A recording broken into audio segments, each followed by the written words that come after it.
Kırgız Kazak elleri nadanlıktan, karanlıktan boşanıp, mınakey madaniyat, bilim yoluna düşkönün görüp oturabız Жолдоштор.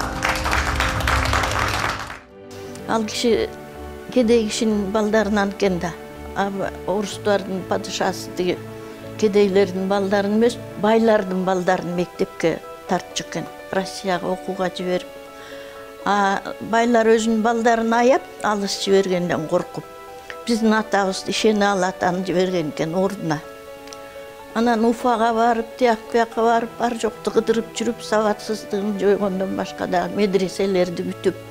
Бұл эки доорду көргөн киши ошол убакта ат минген жерден ат минип, жөө жүргөн жерден жөө жүрүп, ашып, суу кешип дегендей, курузунду ийнине салып жөө басып, анан тагдыры абдан татаал, баскан жолу жанагындай оор, ошо карабай жанагындай билимдин үрөөнүн сээп кетти, келечектин үрөөнүн, жакшылыктын үрөөнүн сээп кетти. At başıga barıp, üylördü kıdırıp, anan kız gelinleri al vakti köp eşikке çıkıp okup mektepke barıp görüşpöptür menin apam. Üylörgө çoğultup alıp 4'ten 5'ten kızdı, gelinlerdi çoğultup gelip okutup, şu alifbeni үйrөтүp, жазганды, окуганды үйрөtүp, сабатсыздыкты жойгону барган экен атайын биздин айылга.